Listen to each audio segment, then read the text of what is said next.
Hello students, today we are going to discuss the next topic that is कोरे winter reaction. ये net का और gate के लिए दोनों ही इम्पोर्टेंट टॉपिक है और बहुत ही सिंपल रिएक्शन है। इसका जो क्वेश्चन अभी रिसेंटली आया है दिसंबर 2020 में इसका क्वेश्चन पूछा गया है। तो आप एक बार प्रीवियस ईयर पेपर देखेंगे तो वहाँ आपको एक क्वेश्चन मिल जाएगा और बहुत ही सिंपल क्वेश्चन था। इसमें हमें बस 2-3 चीज़ें याद रखनी है और वो हम देखते हैं कि क्या क्या हमें इसमें पढ़ना है। अब हम देखते हैं कि इस रिएक्शन में क्या होता है। बेसिकली रिएक्टेंट क्या होता है और रिएजेंट क्या है और प्रोडक्ट क्या बनता है। तो हमें ये 3 चीजें देखनी है और रिएक्शंस को मतलब इसका मैकेनिज्म ज़्यादा इम्पोर्टेंट नहीं है। बेसिकली इसमें हमें ये पता होना चाहिए प्रोडक्ट क्या बनता है और कैसे बनता है। तो अब हम देखते हैं कि इसमें जो रिएक्टेंट होता है बेसिकली डाइऑल होता है, सिन 1,2 डाइऑल होगा। अगर ये ट्रांस 1,2 डाइऑल है तो उसमें रिएक्शन नहीं होगी, पहले हमें इसे सिन लेके आना पड़ेगा। और सिन का मतलब सबको पता है कि एक ही प्लेन में, जैसे कि अगर हमारे पास एक OH ये है और एक OH ये है तो ये दोनों सिन है, मतलब सेम साइड में है OH अगर हम डायरेक्शन देखें। लेकिन अगर हम ऐसे देखेंगे तो एक OH अप साइड है, एक OH डाउन साइड है, तो यानी दोनों क्या है अपोजिट डायरेक्शन में, तो इसको हम बोलते हैं एंटी। तो एंटी डाइऑल है, ये नहीं होगा हमारे लिए। जो सिन डाइऑल होगा तभी हमारा क्या होगा एल्कीन का फॉर्मेशन होता है। तो अब हम इसमें रिएजेंट देखते हैं। जो हम जैसे कि ये है हमारे पास Cl इस टाइप का होगा और POET का होल थ्राइस होगा। और भी रिएजेंट हो सकते हैं, अभी हम फिलहाल ये देख रहे हैं।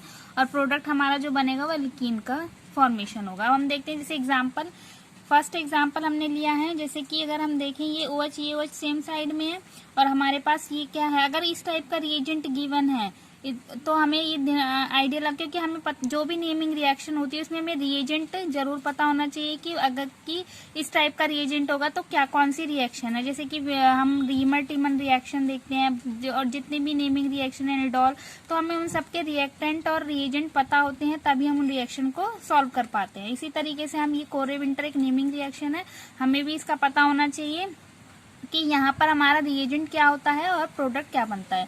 तो हमारा POET का होल थ्राइस यहाँ पर ये है और इस टाइप से ये रिएजेंट गिवन होगा। तो अगर हम देखें तो ये 1 डाइऑल और सिन है, ये फर्स्ट कंडीशन थी हमारी कि सिन 1,2 डाइऑल होना चाहिए। अगर हम अब देखें तो ये जो R ग्रुप्स हैं ये भी हमारे क्या है सिन है, या फिर हम बोल सकते हैं सेम साइड है। तो प्रोडक्ट हमारा क्या बनेगा, क्योंकि देखो अब इसमें क्या होता है ये दोनों OH निकल जाते हैं।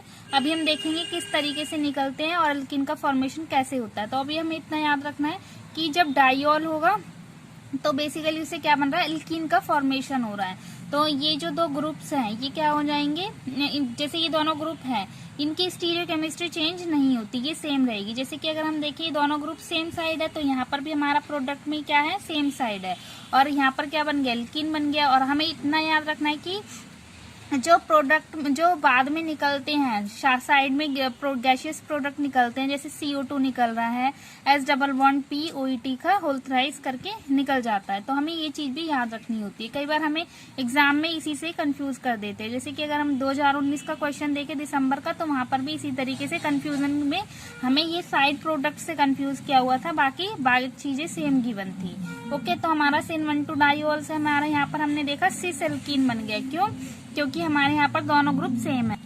अब जैसे हम अपना नेक्स्ट क्वेश्चन देख रहे हैं, यहाँ पर भी हमारा सिन 1,2 डाइऑल है, मतलब दोनों ही हमारे सेम डायरेक्शन में। लेकिन R की स्टीरियोकेमिस्ट्री अब क्या है, यहाँ पर ट्रांस है। ये अगर अप साइड है तो ये डॉटेड लाइन क्या दिखाती है डाउन साइड है, तो यानी कि अपोजिट साइड होंगे जब हमारा एल्कीन का फॉर्मेशन होगा। तो हम देख सकते हैं यहाँ एल्कीन है और ये हमारा इस साइड से R ग्रुप दोनों ट्रांस है। मतलब बेसिकली अगर हम इसको EZ की फॉर्म में बोले तो इस एल्कीन में हम इसको नंबरिंग 1 दे सकते हैं और यहाँ पर हमारा हाइड्रोजन होगा तो इसको हम नंबरिंग 2 देंगे।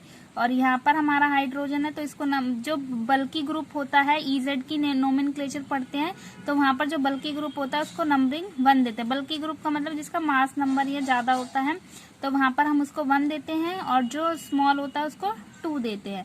तो अगर हमारे सेम नंबर अपोजिट डायरेक्शन में आते तो हम उसको बोलते हैं E। अगर सेम नंबर सेम साइड में आते तो हम उसको बोलते हैं Z। जैसे कि अगर हम यहाँ 1 होगा और ये हाइड्रोजन है तो इसका 2 होगा और यहाँ पर इसी तरीके से इस एल्काइल ग्रुप को 1 देंगे और इस हाइड्रोजन को 2 देंगे। तो यहाँ पर दोनों सेम साइड में आ रहे हैं तो इसलिए हमने इसको Z बोल दिया।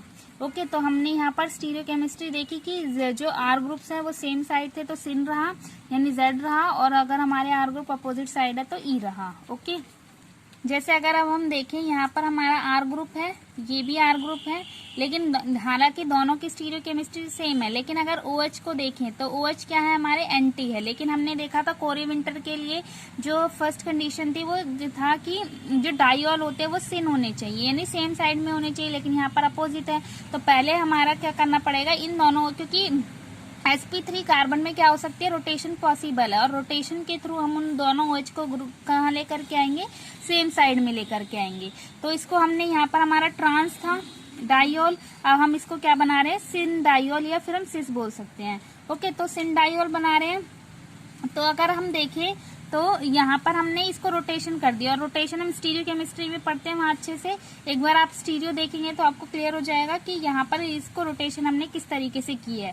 अब जैसे यहाँ पर हमारा अप साइड था, जब हम इसको रोटेट करेंगे 180 डिग्री से, या जो भी एंगल से हम इसको इस तरीके से रोटेट करेंगे कि OH ग्रुप हमारा क्या आ जाए, सेम डायरेक्शन में आ जाए। तो यहाँ पर ये जो होगा आर ग्रुप, जो अभी अप साइड है, तो जब इसको रोटेट करेंगे तो हमारा बैक साइड चला जाएगा। ओके, अब हम देख रहे हैं यहाँ पर हमारा ये सिस हो गया, या फिर हम बोल सकते हैं सिन डाइऑल हो गया।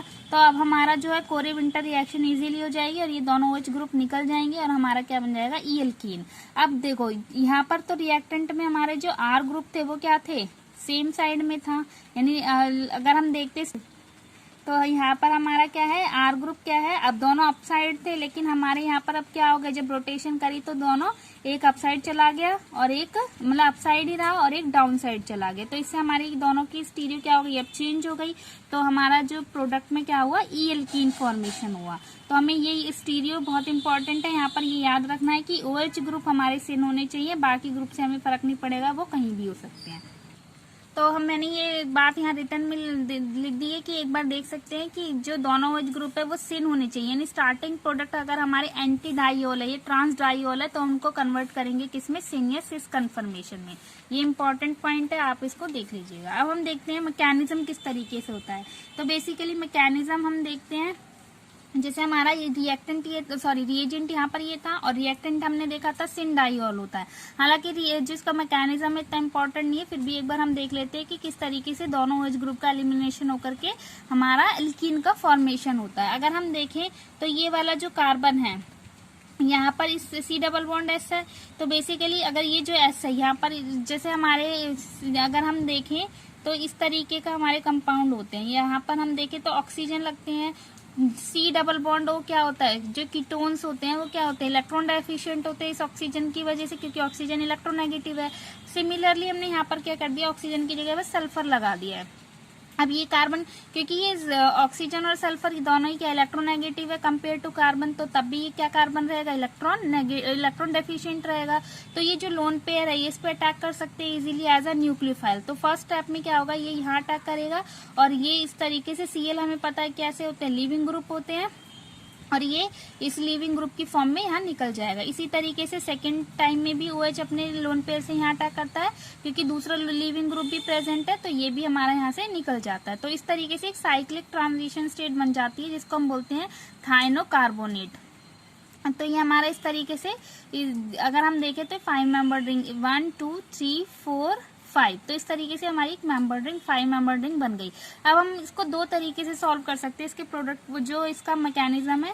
तो ये देख सकते हैं, जैसे हमने देखा था POET का 3 होता है इसके साथ, तो या फिर हम इसको बोल सकते हैं, इसको हम R मान लें, और इसको जनरल हमने बोल दिया PR3 है बेसिकली हमारा। तो यहाँ पर हम देख रहे हैं PR3 है, तो इसके पास भी अभी ये क्या है, यहाँ पर इलेक्ट्रॉन डेफिशिएंट, मतलब सल्फर के इलेक्ट्रोनेगेटिव है, तो ये अपने लोन पेयर से क्या करेगा, यहाँ अटैक कर देगा, और बेसिकली रिंग को ओपन करा देता है, क्योंकि यहाँ पर ऑक्सीजन है, ठीक है। तो यहाँ पर ये क्या हो सकता है, रिंग ओपन हो जाएगी जब जैसे ही अटैक करेगा, और हमारा ये एक ही कंसर्टेड मैकेनिज्म में अगर हम इसको दिखाएं तो यहाँ पर इस तरीके से रिंग ओपन हो जाएगी, और ये बेसिकली हमारा क्या हो गया, एल्कीन की फॉर्म में यहाँ पर अलग से निकल जाता है, और यहाँ पर इसको हम अलग तरीके से यहाँ दिखा सकते हैं।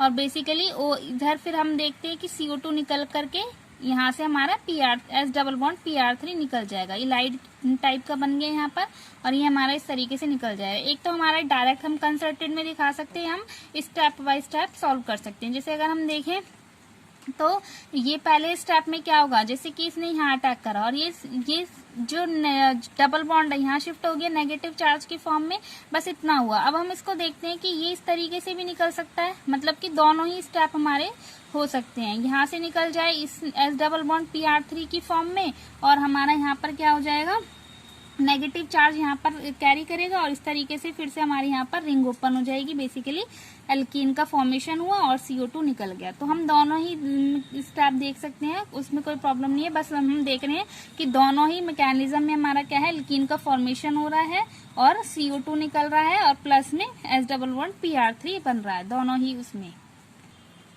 ओके तो हमने मैकेनिज्म में देखा बेसिकली हमारा क्या हो रहा है, एल्कीन का फॉर्मेशन हो रहा है और उसमें हमारे CO2 और एस डबल बॉन्ड Pr3 निकल जा रहा था। अब हम देखते हैं इस तरीके से हमारा एक प्रॉब्लम गिवन है। तो यहाँ पर हमारा ये क्या है, सिंडाइल है और इसमें हम देखो यहाँ पर हम बेसिकली वहां पर क्या ले रहे थे, एस डबल बॉन्ड OC और Cl ले रहे थे। अब हमने क्या करा है, यहाँ पर ये रहा, यही रिएजेंट था हमारा और इसमें हमने क्या करा है, इस Cl की जगह हमने क्या लगा दिए, एक नाइट्रोजन इमिडाजोल ग्रुप लगा दिए बेसिकली 2। तो यहाँ पर हम इसको रिप्लेस करके बेसिकली हमारा ये इसी तरीके जैसे हमारा C डबल ये वाला रिएजेंट काम कर रहा था उसी वे में ये वाला रिएजेंट भी काम करेगा, तो उससे कोई फर्क नहीं पड़ेगा, ये भी हो सकता है। ओके तो हमें कंफ्यूज नहीं होना कि ये नेमिंग रिएक्शन कौन सी आ गई, और POET3 हमारा था ही, तो ये हमें ध्यान रखना है कि ये भी हमारी कैसी रिएक्शन है, कोरे विंटर रिएक्शन है। और यहाँ पर भी इसका ये निकल जाएंगे और बेसिकली हमारा क्या बन गया, यहाँ पर एल्कीन का फॉर्मेशन हो गया और एस डबल बॉन्ड POT का होल थ्राइस। वहां पर बस हमें याद रखना है कि CO2 निकल रहा था, CO2 भी निकल, ठीक है, तो यहाँ पर हमारा ये और निकलेगा, मतलब CO2 के साथ साथ हमारा ये 2 इमिडाजोल रिंग का एलिमिनेशन और इस तरीके से हो जाएगा। जैसे हम यहाँ पर हमारा CO2 और ये इसका एलिमिनेशन हो रहा था, बस हमें ये ध्यान रखना है यहाँ पर 2 इमिडाजोल भी निकल जाएंगे। ओके आते हैं next question, that is very important, net दिसंबर 2020 का क्वेश्चन अभी रिसेंटली आया था। और इसमें क्या है कि कुछ बच्चे कंफ्यूज हो गए थे, जैसे कि देख करके ये कौन सी रिएक्शन है, कोरे विंटर रिएक्शन है, क्योंकि उन्होंने यहाँ पर क्या दिया है, Cl इसकी जगह यहाँ पर बेसिकली डबल बॉन्ड S इसकी जगह इन्होंने ये वाला रिएजेंट दे दिया था, तो इससे कंफ्यूजन हो गई ये कौन सी रिएक्शन है। तो हमें थोड़ा सा याद रहेगा तो हम इसको सॉल्व कर सकते हैं। तो उन्होंने क्या दिया हुआ था, इस तरीके से सिंडाइल फॉर्म करके A+B पूछा हुआ था। ओके तो हम अब इसमें ऑप्शंस देखते हैं कि किस तरीके के क्वेश्चन।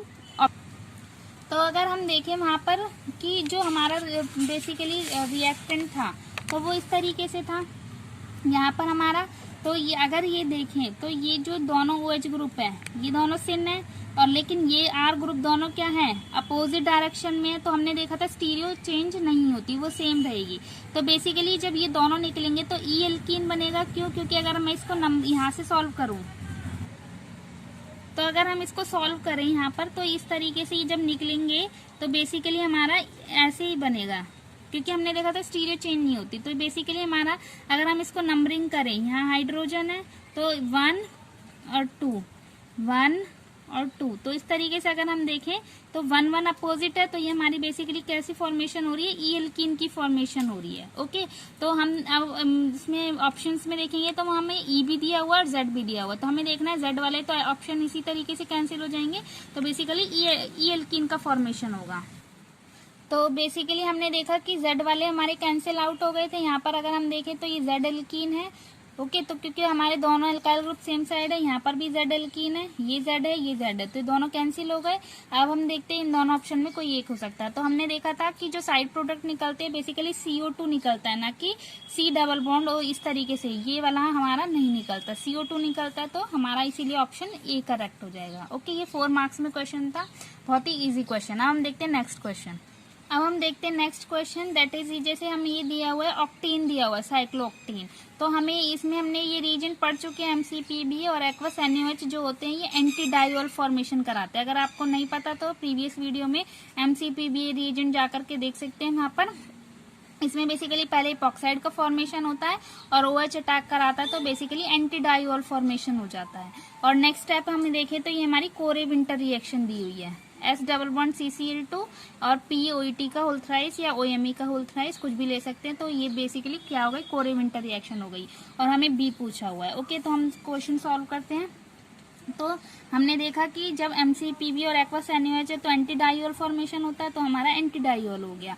अब हमें कोरे विंटर रिएक्शन दी हुई है, लेकिन इसके लिए हमें पता होना चाहिए कि क्या होता है, सिन डाइऑल मस्ट होना चाहिए। लेकिन ये तो ट्रांस डाइऑल है, और हमें पता है जो रिंग होती है, बड़ी रिंग, वो हमारी ट्रांस में भी एग्जिस्ट कर सकती है। स्मॉल रिंग तो हमेशा सिन में ही होती है, लेकिन बड़ी रिंग है, जैसे ये 8 मेंबर्ड रिंग है, तो ये हमारी क्या हो सकती है, ट्रांस में भी रह सकती है स्टेबल, और सिस में भी रह सकती है। तो हम इसको, हालांकि रिजिड होती है तो वो रोटेट नहीं हो पाती इजीली, लेकिन ये क्या है, इजीली रोटेट होकर के ट्रांसफॉर्म में जा सकती है। सारी रिंग नहीं जाएगी, लेकिन 8 मेंबर्ड इजीली कन्वर्ट हो जाती है। तो इसको हमने कन्वर्ट कर दिया सिन डाइऑल में, इस तरीके से रोटेट कर दिया। ओके, तो जब आर ग्रुप क्या हो जाएंगे, दोनों एंटी चले जाएंगे, और दोनों OH ग्रुप क्या हो जाएंगे, सिन हो जाएंगे, इसलिए हमारा क्या हो जाएगा, एल्कीन का फॉर्मेशन हो जाएगा। ओके, तो यहाँ पर एल्कीन बन गया है, और दोनों आर ग्रुप क्या हो गए हमारे, एंटी चले गए, अपोजिट चले गए। ओके, तो ऑक्टेन को हमने किस में कन्वर्ट करा, पहले ट्रांस ऑक्टेन में, देन हमारा उससे क्या हुआ, सिन डाइऑल का फॉर्मेशन हो गया, और एल्कीन जो हमारा क्या हो गया, एल्कीन का फॉर्मेशन हो गया। ये हमारा प्रोडक्ट है। ओके गाइस, इस तरीके से आप अदर एग्जांपल्स भी देख सकते हैं, जैसे हमारा ये है। अगर आपको नहीं समझ में आए तो हम इसको नेक्स्ट वीडियो में डिस्कस कर लेंगे। ओके, आपको ये वीडियो अच्छा लगा है तो please like, share and comment.